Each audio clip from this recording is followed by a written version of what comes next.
I've made the discovery. They are not just swimming in the water. They are going for their food very slowly. Do you want food or not, boy? Okay, bye. Love you. The lonely circular, no, not very circular ball is there still. It is still lonely. It needs a friend. It is coming. Hallelujah. Hallelujah.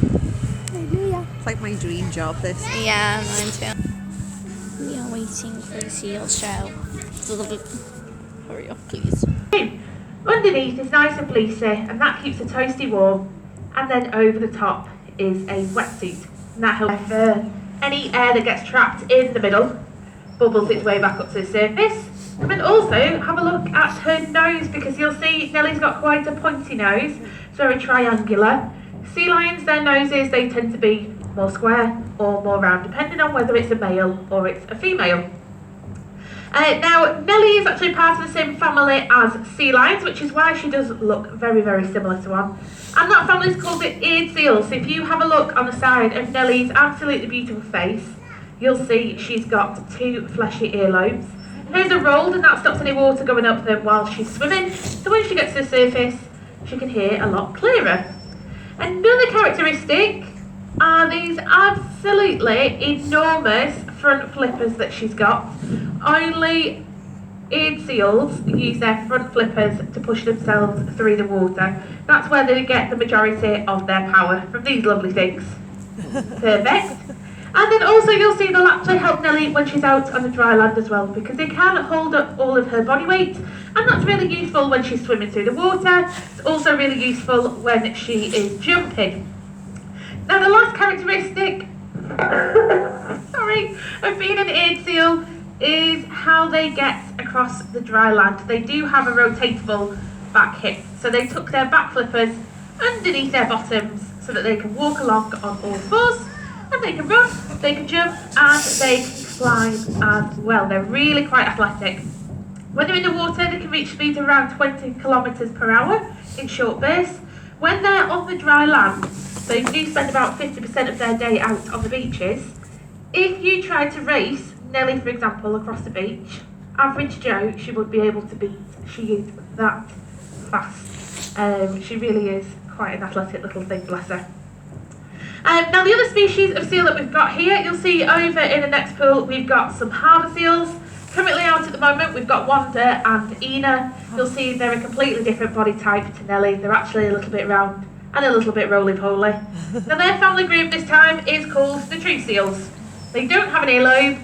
They swim by using their back flippers to push themselves through the water, and they can walk along on all fours. Nellie will show us in just a little while that they have to slide along on their big fat bellies, like big wet slugs.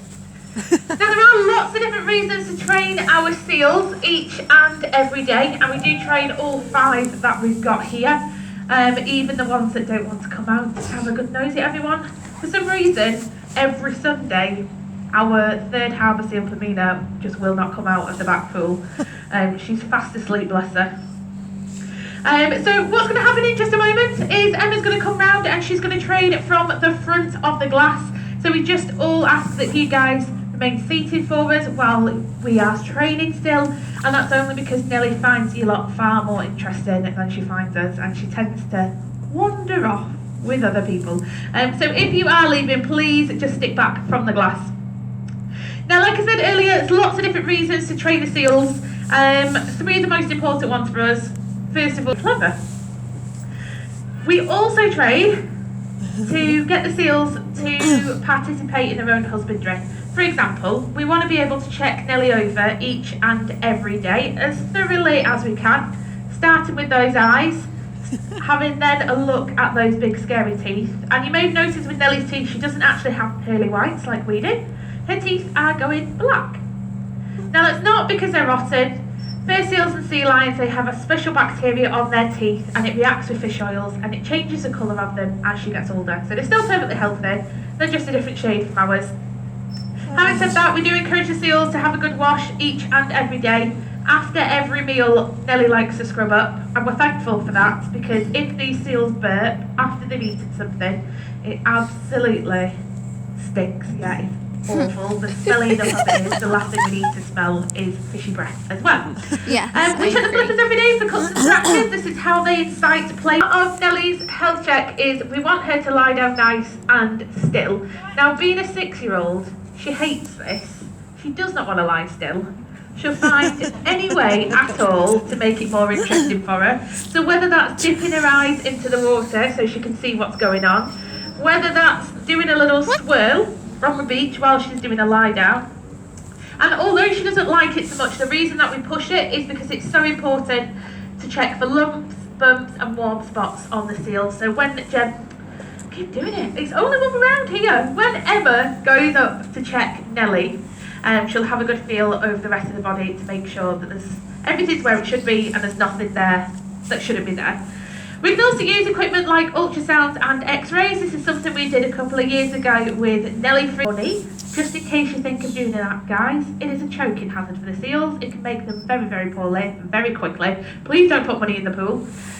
But we weren't sure whether Nellie had swallowed it or not, so what we had to do was an x-ray. But because we train our seals to do all these different medical behaviours with us, we could actually do it conscious.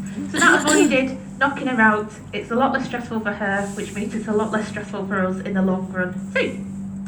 We also train it for physical health as well. In the wild, they're constantly going to be chasing food for their next meals, then they're going to go and have a sleep, then they're going to go back into the water. It's lots and lots of behaviours which have a massive energy expenditure, like lovely Big Jump. So feel free to give her a big cheer, guys, because that takes lots and lots of energy from her. So start you off. Lovely. So we mentioned it then, predators, and Nellie being a predator, she eats lots of different fish, squid, crustaceans, seabirds like penguins in the wild as well. We don't feed the penguins. We can actually show you an impression of an animal that would eat Nellie in the wild. This is her shark impression. Or an orca, depends how you look at it. Now, the best thing for Nellie to do to avoid these predators, if she sees them in the water, is just get back to the dry land as quick as she can. She'd swim off, she'd get onto the beaches, and then she'd just hide. She's a bit of a wuss. But if she was feeling brave, she might try and tell them off, have a shout at them, tell them to leave her alone. Should we have a big shout, Nell? But she was in the middle of the water, no dry land in sight. What she needs to do instead is a different behaviour, and this one's called porpoising or bow riding. Now this is the one that can get her up to 20 kilometres per hour, and it creates lots of waves, lots of bubbles, and that's a fantastic way to confuse sharks because their eyesight is absolutely rubbish. So you can confuse sharks with lots of waves, lots of bubbles, and in case that last one doesn't work, if she tries to jump as high as she can out of the water, hopefully she'll be able to jump out of reach and she'll be able to get somewhere nice and safe. Like we said though, sharks are not a problem for Nellie here, and making sure that she's got enough food, again, is not a problem. There's always plenty of fish for her. And so when we're training, you will see that Nellie does get fishy treats. Now these are treats, it is not her daily meals. No matter what happens throughout the day, whether Nellie goes, I don't want to do this today, don't want to do that behaviour, but leg off. Nellie will still get fed no matter what happens. So we don't punish our seals at all. We don't tell them off, we don't shout at them, we don't try and intimidate them, we don't take food away because that's just a really, really easy way to make sure your animals are angry and very upset. So we don't do that.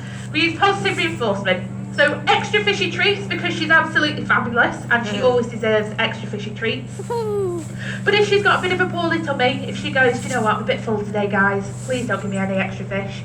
Nellie will also train for high fives, smooches and a tickle under the armpit to let her know she's done absolutely fantastic. Like we mentioned earlier, Nellie is a social animal, she's very clever, and so she just does enjoy the interactions, both with ourselves and then with our other seals also.